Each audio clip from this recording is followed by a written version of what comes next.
राजेश एक छोटे से गांव में रहता था, जहां वह अपनी छोटी सी सब्जी की दुकान लगाता था। उसकी दुकान गांव के मुख्य बाजार में थी और वह हमेशा ताजे सब्जी बेचना पसंद करता था। मानना था कि ताजगी ही सबसे बड़ा आकर्षण है और उसकी दुकान पर ग्राहक भी इसी कारण आते थे।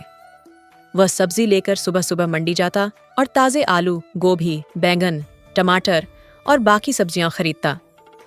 राजेश का जीवन सामान्य था।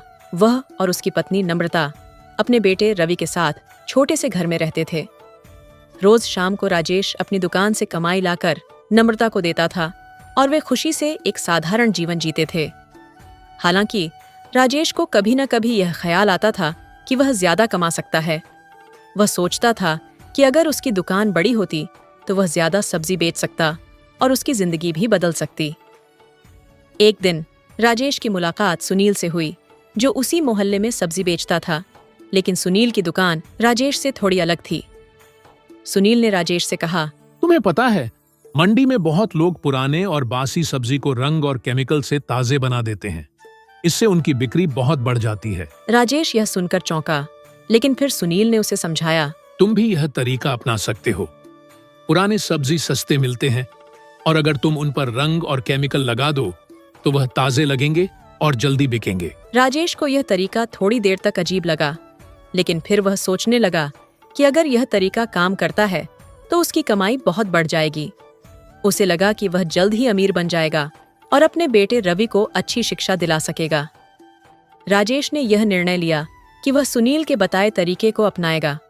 अगले दिन उसने पुरानी सब्जी खरीदी और उसे रंग और केमिकल से ताजे जैसा बना दिया। उसने सोचा, अगर लोग मुझे ताजे सब्जी खरीदने के लिए आएंगे तो क्या फर्क पड़ता है कि वह असल में ताजे हैं या नहीं। सब्जी बिकनी चाहिए, यही मायने रखता है। राजेश ने अपनी दुकान पर नया तरीका अपनाया। पहले तो उसे डर लग रहा था, लेकिन जैसे जैसे ग्राहकों ने उसकी चमकदार सब्जी खरीदनी शुरू की, वह खुश हो गया। एक दिन एक ग्राहक ने कहा, राजेश भाई, तुम्हारी सब्जी तो बहुत ताजे दिख रहे हैं, क्या बात है? राजेश मुस्कुराया और गर्व से कहा, ये सब ताजे हैं भाई, हमारी दुकान पर हमेशा ताजे और अच्छे सब्जी मिलते हैं। अब राजेश की बिक्री तेजी से बढ़ने लगी।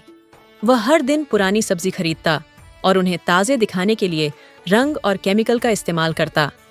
इसके साथ ही उसकी दुकान के बाहर बहुत सारे लोग खड़े रहते थे जो उसकी सब्जी खरीदने आते थे। राजेश ने अपने जीवन में एक नई राह देखी थी और वह इस नए तरीके से खुश था। उसकी पत्नी नम्रता ने यह सब देखा, लेकिन वह चिंतित थी। वह राजेश से कहती, तुम क्या कर रहे हो? यह गलत है और इससे लोगों की सेहत को खतरा हो सकता है। राजेश ने हंसते हुए कहा, तुम बहुत घबराती हो। देखो, हमारी बिक्री बढ़ रही है और अगर हम थोड़ा सा नुकसान भी करेंगे तो क्या फर्क पड़ता है। समय बीतता गया और राजेश की दुकान पर आने वाले ग्राहकों की संख्या बढ़ती ही गई। वह दिन प्रतिदिन और ज्यादा सब्जी खरीदता और रंग और केमिकल का इस्तेमाल करता। लेकिन धीरे धीरे उसकी दुकान पर ग्राहक कम होने लगे। कुछ ग्राहकों ने सब्जी की गुणवत्ता के बारे में शिकायत की, लेकिन राजेश ने इसे नजरअंदाज किया। वह केवल अपनी कमाई के बारे में सोचता था। एक दिन उसका बेटा रवि स्कूल से घर वापस आया और कहा, पापा, मुझे नए कलर्स चाहिए, क्या आप मुझे पैसे दे सकते हो? अभी नहीं, कल तुम्हें पैसे मिल जाएंगे। रवि थोड़ी देर में बाहर खेलने चला गया, लेकिन शाम होते होते उसकी तबीयत खराब हो गई। उसे उल्टियां होने लगीं और वह बहुत कमजोर महसूस करने लगा। राजेश और नम्रता घबराए हुए थे और डॉक्टर के पास भागे। डॉक्टर ने जांच करने के बाद कहा, रवि की तबीयत खराब खाने के कारण हुई है। संभवतः उसने जो सब्जी खाई थी वह ताजे नहीं थे। राजेश को यह सुनकर जोर का झटका लगा। उसे समझ में आ गया कि वह जो कर रहा था वह बहुत गलत था। उसने सुनील से जो सीखा था वह उसके बेटे की तबीयत खराब करने का कारण बन चुका था। राजेश ने तुरंत सुनील से माफी मांगी और उसे बताया कि अब वह कभी भी रंग और केमिकल से सब्जी ताजे नहीं बनाएगा।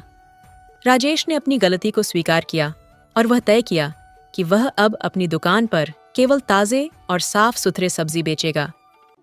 राजेश की गलती को समझने के बाद वह अपने बेटे रवि को अच्छे भोजन के साथ ठीक करने की कोशिश करता है। उसकी पत्नी नम्रता भी अब खुश थी कि राजेश ने सही रास्ता अपनाया।